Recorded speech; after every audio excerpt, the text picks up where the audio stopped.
Merhaba sevgili hanımlar, değerli takipçilerim, Ayşe'den Örgüler YouTube kanalıma hoş geldiniz. Şöyle gördüğünüz gibi Alize Şal'la karşınızdayım. Simli bir ip, şöyle gördüğünüz gibi ipimin renk numarasını vermek istiyorum. Almak isteyen arkadaşlarımız olursa 541 numara ipimizin renk numarası hanımlar, 541 numara.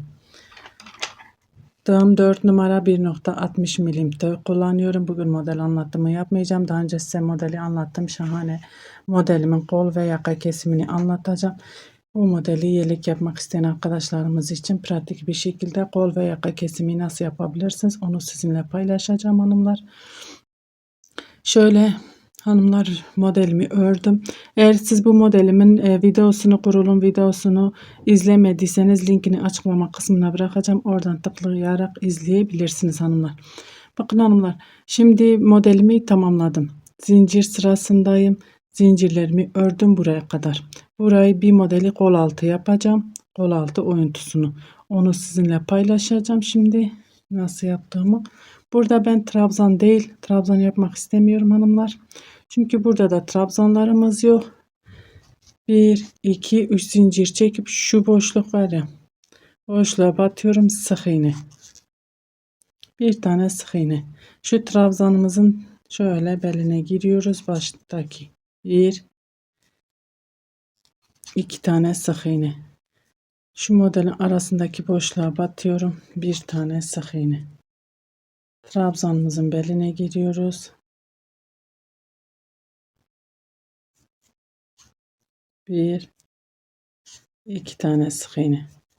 Boşluğa batıyorum, bir tane sık iğne. Şöyle ikinciyi deneyeyim hanımlar. 1 veya 2, 1, 2 sık iğne. Bir tane şu boşluğa bir tane yapın hanımlar. 2 tane olunca şöyle boşluk oluşuyor.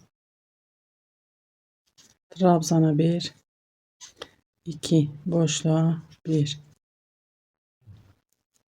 1, 2 boşluğa 1.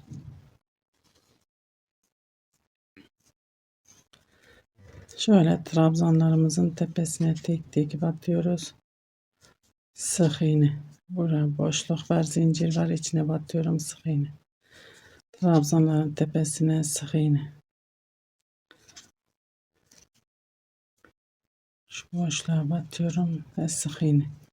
Bu bizim sağ kol altı olacak hanımlar. Sağ kol altı. Solu yaptığınız zaman zaten buradan başlayacaksınız. Bunu yapacaksınız. Sık iğnenizi yapıp buradan devam edeceksiniz. İpinizi koparmayacaksınız. Ben şimdi burada ipini koparacağım. Bu şekilde hanımlar. Ve arkadan devam edeceğim. Bu bütün modeller için geçerlidir hanımlar. İpimizi koparıp buradan arkadan şimdi devam edeceğim. Sıkılaştırma. Bakın şuraya batacağım. Şu zincir var ya, tepesine.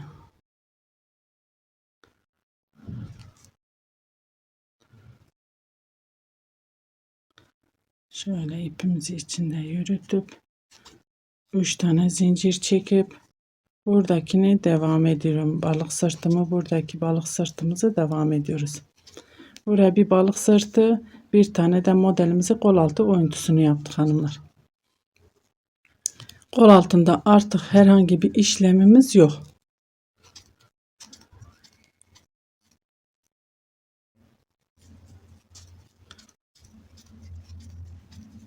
Ve şimdi yakaya kadar örmeye devam edelim. Yakaya gelince beraber kesime başlayacağız hanımlar. Evet hanımlar, yakaya geldik. Şimdi burada yapmamız gereken 5 tane zincir çekip buraya trabzanlarımızı örmek. Ben 5 tane değil, bir zincir çekiyorum. İpimi doluyorum ve şöyle kenar modelimizi örüyoruz. Kesime başlamış oluyoruz hanımlar. Bakın.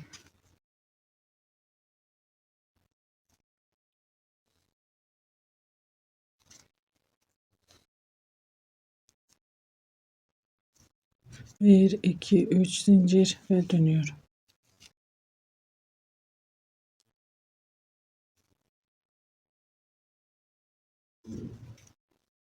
Arada bir zincir, 2 trabzan. Burada şimdi yine yapmamız gereken 5 zincir. 5 zincir değil. Şöyle bir bakalım, bir zincir çekip şuraya atıp yuvamızı yapacağız. Bir zincir çektim.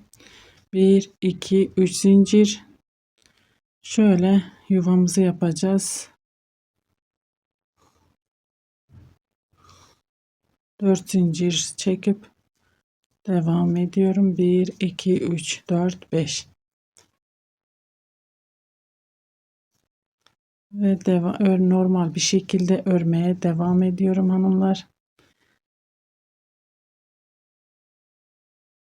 Şöyle göstereyim size. Bakın, kesimimizi yaptık. Şimdi gidip döneceğiz. Burada herhangi bir işlemimiz yok. Zaten burada bunu örüp geri döneceğiz. Yakaya gelince beraber kesime devam edeceğiz. Evet hanımlar, şöyle yakaya geldim. Model sırasındayız. Modelimizi ördük. Ben burada bakın 1 2 3 4 5 dilimdir. 1 2 3 dilim ördüm. Çünkü yakayı kesiyoruz. 5 tane yaparsam herhangi bir anlamı kalmaz. 3 dilimi yaptım. Bir zincirimi çekiyorum ve dönüyorum. İpimi dolayıp şöyle, modelimiz zaten bir şu tarafı bir ters bir düz örüldüğü için evire çevire örülen bir model. Arada bir zincir, bir iki trabzan, zincirimin tepesine batıyorum, kenar trabzan veriyorum. 1 2 3 burada şöyle 3 zincir çekip 4 tane çektim. Trabzanımın tepesine battım. 1 2 trabzan, bir zincir, aynı yere batıyorum. 1 2 trabzan. Burada yapmamız gereken şöyle 5 tane zincir çekmek. Ben 5 tane değil, bir zincir çekiyorum hanımlar. Buradaki boşluğa batıyorum. Şöyle sık iğne ile sabitliyorum. 1 2 3 4 5 zincir, diğer boşluğa 1 2 3 4 5 zincir ve ara modellerimizi örüyoruz. Şimdi artık yakada bir işlemim kalmadı. Şimdilik hanımlar, bu sırada. Şimdi gelip burada yine dönüşümü alacağım. Yakaya gelince beraber kesime devam edeceğiz. Evet hanımlar, yaka kısmına geldim. Burada zaten şöyle bir tane yuvamız kalmış. 1 2 3 4 5 zincir çekip buradaki, zaten buraya atmıyoruz. Buradaki yuvanın içine batıyorum. Şöyle sık iğne 1 2 3 zincir, ipimi doluyorum ve kenar modelimizi örüyoruz hanımlar. Bu şekilde bir modelimiz bitmiş oluyor. Bir zincir arada, tekrar 2 trabzan.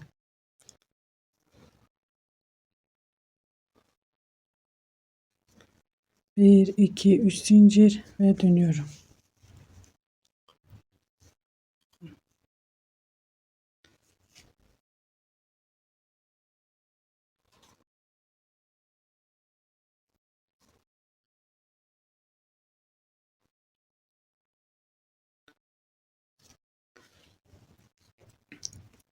Kenar modelimizi yaptık. Şimdi bu ipimi doluyorum. Bakın, buraya atlıyorum. Bu aradaki şu ara modelimiz, balık sırtı var ya, onu örüyorum. Bu şekilde. Bir modelimiz bitmiş oluyor hanımlar.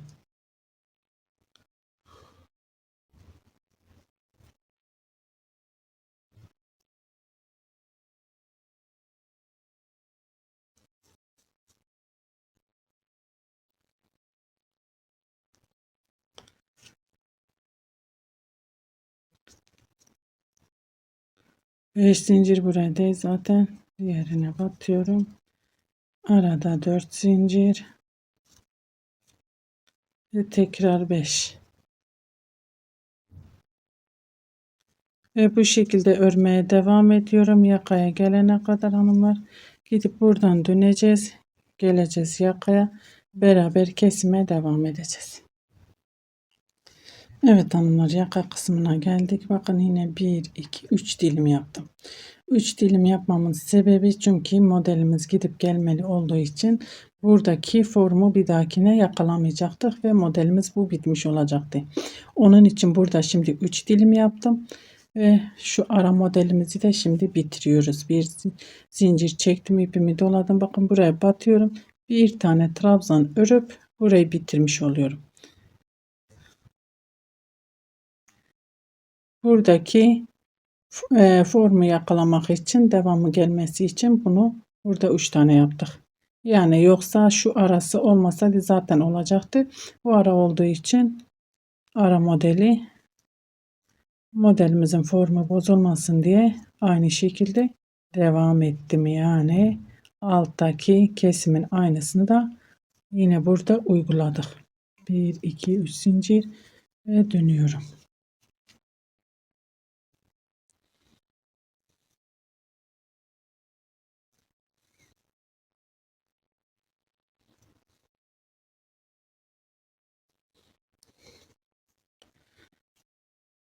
Şimdi burada 1 2 zincir çekiyorum. 3 zincir. Buradaki boşluğa batıp sık iğne. Bakın buradaki ara modelimiz de bitmiş oluyor. Ve buradaki bütünlüğü sağlamış olduk. 1 2 3 4 zincir. 1 2 3 4 5 zincir ve devam ediyoruz. Şimdi tekrar örmeye devam ediyoruz. Gidip döneceğiz, yakaya gelince beraber kesime devam edeceğiz hanımlar. Evet hanımlar, yaka kısmına geldik. Şimdi burada 1 2 3 4 5 zincir çekiyorum. Şuradaki boşluğa, yuvanın içine battım. Bir zincir çektim, ipimi doluyorum. Buradaki kenardaki trabzanımızı örüyoruz. 1 2 trabzan, bir zincir, tekrar 2 trabzan. Kenar trabzanımızı örüyoruz. 1 2 3 zincir. Bakın ikinci modelimiz de bitiyor. Artık kesimi yavaş yavaş bitireceğiz. Bunu bitirdikten sonra ara modelimizi de keseceğiz aynı şekilde ve kesimi bitirmiş olacağız. Buradaki ara model bir sonraki sırada. Şimdi ipimi doluyorum ve bakın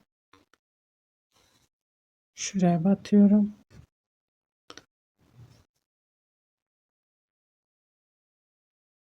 Bakın burada yaptığımız işlemin aynısını.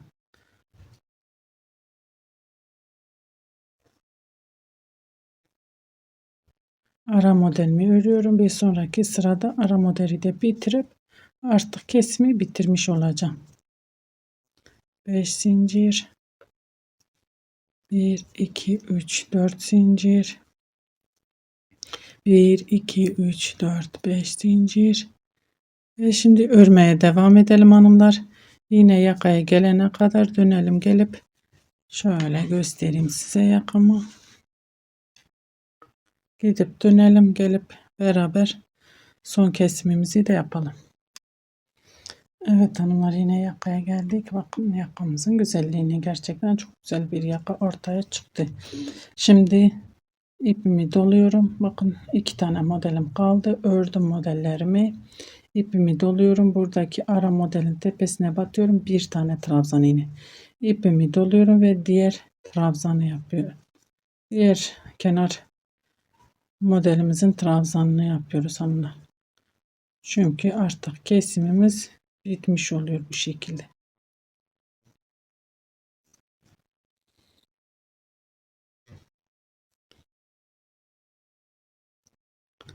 1 2 3 zincir ve dönüyorum. Bakın modelimizin ön yüzüne geldik.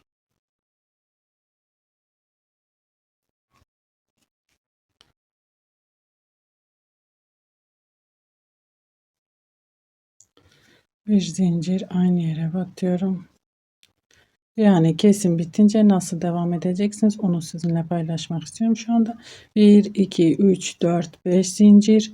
Bakın bura zaten artık bitmiş oluyor. Bir trabzanımızı atlıyoruz ve normal bir şekilde modelimizi örmeye devam ediyoruz. 5 zincir araya batıyorum.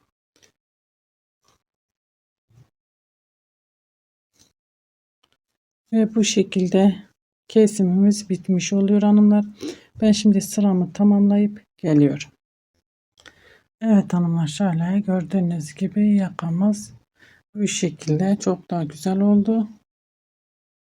Siz isterseniz sizin için bir tane yeterliyse bir tane de model kesebilirsiniz. O artık modelin genişliğine, darlığına, omuzuna kadar istemenize bağlıdır hanımlar. Bu tabii ki yelek olmayacak. Bu model anlattığım parçada sizin için kol ve yaka kesmeyi anlattığım bir parçadır. Umarım anlatabilmişimdir. Şöyle daha yakından nasıl gösterebilirim onu.